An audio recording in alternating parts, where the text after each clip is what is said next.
শাকিব খান অপু বিশ্বাসকে ভালোবাসে, অপু বিশ্বাস শাকিব খানকে ভালোবাসে। তো বুবলি বেশি খোঁচাখুচি করছে আর কি, খোঁচাখুচি করছে তার জেলাসি মাইন্ড। ভাই সালাম আলাইকুম। এখন শাকিব খান অপু বিশ্বাসকে নিয়ে, জয়কে নিয়ে সংসার করতেছে সুন্দর।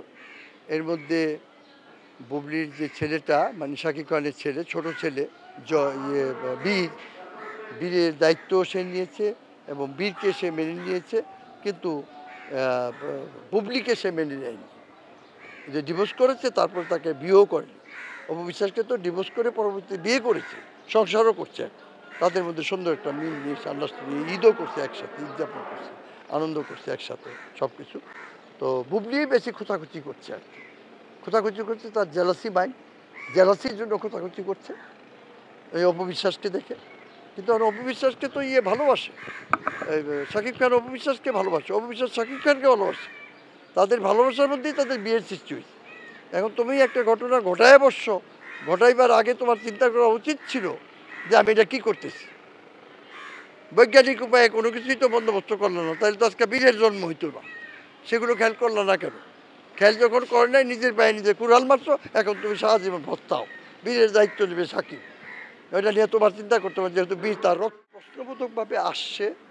আর বুবলির মনের ভিতরে একটা খুঁতখুঁতি আছে, আর একটা জেলাসি মাইন্ড আছে। যেহেতু সতীনের সংসার, অপু বিশ্বাস তার বড় সতীন, সে হইল ছোট সতীন। কিন্তু এখন কথা হলো যে প্রথম বিয়ে করেছে সে অপু বিশ্বাসকে, বিয়েটা কিন্তু পরবর্তীতে ডিভোর্সেও হয়ে গেছে। তার পরবর্তীতে আপনারা অনেক কিছু দেখেছেন ইউটিউবিতে, আমি তাকে বলেছি কেন আমার ছোট ভাই, আমাদের সামনে সে নায়ক হয়েছে, কিভাবে হয়েছে আমরা সব দেখেছি। আমি বলেছি তাকে, ছোট ভাই আমি তোমার বড় ভাই, আমি তোমার কাছে অনুরোধ করতেছি, জয়ের দাদা দাদি যখন চায় তুমি আবার অপু বিশ্বাসকে নিয়ে সংসার করো, সংসার পাতো। আল্লাহর কি হুকুম, বিসমিল্লাহ।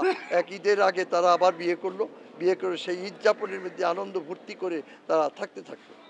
এর মধ্যেই বুবলির জেলাসি ঢুকে গেল, বিরাট জেলাসি ঢুকে গেল। এদিক দিয়ে বুবলিও একটা ছেলে নিয়ে নিল, সেটা কিন্তু সে অস্বীকার করে না। বুবলি বুবলি শাকিব খানকে এমনভাবে পেয়ে বসছে, তার তো অনেক ধন সম্পদ আছে, পারলে মানে ওর কাঁধে বন্দুক দিয়া গুল্লি মারতেছে, ওর সাথে যা তা আচরণ করে। একটা ইউটিউবিতে দেখলাম শুয়ারের বাচ্চা, কুত্তার বাচ্চা, এই কয়ে কয়ে তারা চুলের ধরে ধাক্কাইতেছে, চুলের ধরে ঠেলতেছে। এই ধরনের আচরণ আমরা আশা করি নাই। কোত্থেকে আসছো তুমি? তুমি তো শাকিব খানের লেজ ধরে এই চলচ্চিত্রে আসছো। শাকিব খান তোমার খুঁজে আনছে বলে তোমার ভাগ্যটা খুঁজছে, আজকে ভালো গাড়ি দিয়ে চলো, ভালো ফ্ল্যাটে থাকো, নাহলে কোত্থেকে কী করতো তুমি? তুমি খালি ইয়ের পিছনে লেগে থাকো, অপু বিশ্বাসের পিছনে লেগে থাকো। কিন্তু অপুর শ্বশুর শাশুড়ি তো তাকে চায়, জয়কে চায়, তোমাকে চায় না। হ্যাঁ, ছোটো নাতিকে সে ফেলবে না, ছোটো নাতিকে সাকিবও ফেলবে না, ওটা তার রক্ত, তাকে সে রাখবেই, সারা জীবন রাখবে। যাদের পরেই সাকিব খান তাকে অ্যাভয়েড করছে, পুরো অ্যাভয়েড করে তাকে মানে ডিভোর্সই করে দিচ্ছে, এরকম অবস্থা। কিন্তু ছেলেকে তার ডিভোর্স করা যায় না, ওটা তার রক্ত। সে বলছে আমার জয় বীর একই স্কুলে পড়বে, একই জায়গায় থাকবে, সব কিছু করবে, আমি জয়ের পুরো দায়িত্ব নিলাম, আমি বীরের দায়িত্ব নিলাম পুরা।